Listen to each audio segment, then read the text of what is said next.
وعلیکم ورحمۃ اللہ وبرکاتہ۔ جی عاقل صاحب ایک بات بتائیے، جی بھائی پوچھیے۔ میں ابھی ایک پروگرام دیکھ رہا تھا آئی پلس والوں کا، کوشچن آنسر سیشن تھا وہ، تو اس میں انہوں نے جو ہے میں یہ کہا ایک سوال کے جواب میں کہ جو سود کا پیسہ ہے وہ کسی بھی دینی ادارے کو دیا جا سکتا ہے، چاہے وہ مدرسہ ہو، مسجد میں ہو، یا ایسا جو دین کا کام کرتا ہے، جیسے جو لوگ ہیں بہت سارے چینل ہیں دینی اسلامی جو دین کو پھیلانے کا کام کر سکتے ہیں، جیسے ہمارا تو چینل ہے ان کو جو ہے وہ سود کی رقم جو ہے وہ دی جا سکتی ہے۔ اس سوالی نے آگے پوچھا کہ مدرسے میں دی جائے یا مسجد میں بھی لگایا جا سکتی ہے، تو اس پہ کہا دیکھیے میں نے بتا دیا ہے کہ دی جا سکتی ہے، اب آپ ایک ایک کر کے پوچھیں گے کس کو تو میں نہیں بتا پاؤں گا، بس میں نے بتا دیا ہے، اب آپ خود اس کا جو ہے چین کریں کس کو دے سکتے ہیں نہیں دے سکتے۔ یہ ہے کہ جہاں پہ دینی کام ہوتا ہے اس کو سود کی رقم دی جا سکتی ہے۔ اوکے، کامل بھائی ہے دہلی سے۔ میں دراصل اس سلسلے میں اس سے پہلے بھی ہمارے چینل پر ویڈیو میں نے بنائی تھی۔ شیخ عبدالعزیز بن باز کا سعودی عرب کے مفتی اعظم کا فتویٰ ہے اور وہ میں آپ کی خدمت میں پیش کرنا چاہوں گا، اور شیخ عبدالعزیز الفوزان کی بھی میں دیکھ رہا تھا، ان کی نشریات میں بھی ایک مجھے خوبصورت جواب ملا ہے۔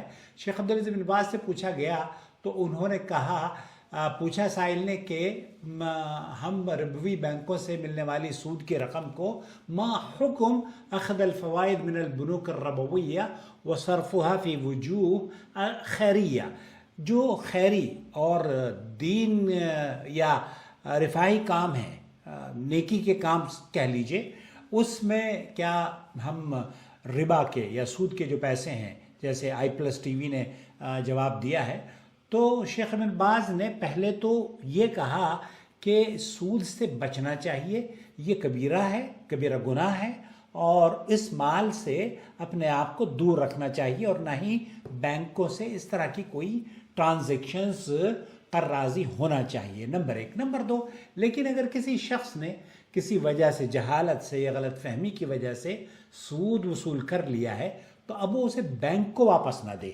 کیوں؟ بینک کو واپس دو گے تو وہ آپ ہی کے پیسے کو غلط استعمال کریں گے۔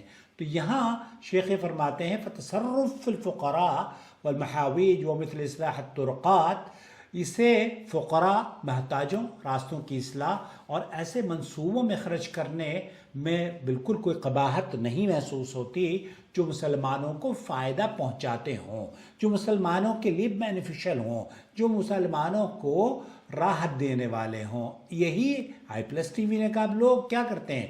بال کی کھال نکالنا شروع کر دیتے ہیں، ہمیں تو مدرسے میں دینا ہے، ہمیں تو فلانے کو دینا، ہمیں مجھے خالہ کو دینا ہے، مجھے کسی کو۔ آپ بھائی جو رفاعی کام ہیں ان کاموں میں آپ آسانی سے اس کو دیکھیے، جو رقم آپ کے پاس آئی ہے اس کو آپ استعمال کر سکتے ہیں۔ یہی بات شیخ عبدالعزیز الفوزان ہیں، وہ بھی یہی کہہ رہے ہیں۔ سن لیجئے ان کو کیا میں ان کی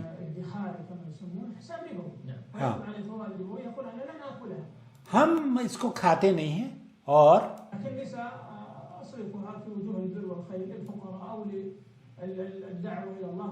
الدعوہ الی اللہ، تو یہاں ان چینلز کو یا ان کاموں میں آپ سود کی رقم کو دے سکتے ہیں جو کہ دین کی نشر و اشاعت کے سلسلے میں جو چینلز کام کر رہے ہیں۔ آئی پلس ٹی وی ایک بہت اچھا چینل ہے اور سلفی منہج کی ہندوستان میں، پوری دنیا میں وہ نمائندگی کر رہا ہے، اور اکثر سلفی علماء اس پر، جتنے بھی علماء آتے ہیں وہ سارے کے سارے الحمدللہ سلفی ہی ہیں۔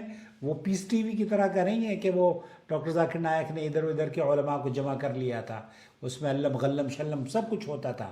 لیکن آئی پلس ٹی وی ہے یا نور ٹی وی جدہ ہے، ہمارے چینلز پر آپ کو صرف سلفی علماء کی آراء اور ان کے فتاوی ہی مل پائیں گے۔ تو آپ ایک ایسے چینل کو، ایک ایسے ادارے کو جو کہ قرآن و سنت کی شمع روشن کر رہا ہو. شیخ ابن باز بھی یہی کہتے ہیں کہ پہلے تو اس سے بچنا چاہیے، لیکن اگر آپ کے پاس آ گیا ہے تو آپ اس طرح کی رقم کو بالکل خرچ کر سکتے ہیں. آپ ایسی صورت میں جب اور شیخ ابن باز یہ بھی کہتے ہیں کہ اگر آپ کسی جیسے کہ برج بنوانا ہے، سڑکیں ٹوٹ گئی ہیں، یا راہ سے چلتے ہوئے مسافروں کے لیے فقراء اور مساکین، محتاج لوگ، مقروض لوگ، مسلمانوں کے مفید کام، راستوں اور عوامی فائدے کے منصوبے وغیرہ میں اسے استعمال کیا جا سکتا ہے. لہذا یہ کہنا کہ شیخ ابن باز نے یہ ان کا موقف ہے. شیخ ابن باز نے پہلے تو اس کو یہ کہا ہے کہ آپ اس سے بچیں، اور اگر کوئی مستند دعوتی ادارہ، چینل واقعی مسلمانوں کے نفع کے لیے کام کرتا ہو تو یہ رقم اسے ما ينفع بالمسلمین میں داخل ہے اور اسے دی جا سکتی ہے. تو جو آپ نے سنا i+TV کا فتویٰ، میں سمجھتا ہوں کہ یہ بالکل صحیح اور مناسب رائے ہے. اپنے پیسے کا صحیح استعمال کریں، کسی ایسے چینل کو مت دیں جو کہ آپ قرآن و سنت کی نشر و اشاعت نہ کرتا ہو. ہمارا چینل یا i+TV اگر کہا جائے تو قرآن و سنت کی ترجمانی کرتے ہیں. فللہ الحمد. آپ جوائن ممبرشپ کے ذریعے ہمیں بھی سپورٹ کر سکتے ہیں. بہت شکریہ آپ کا.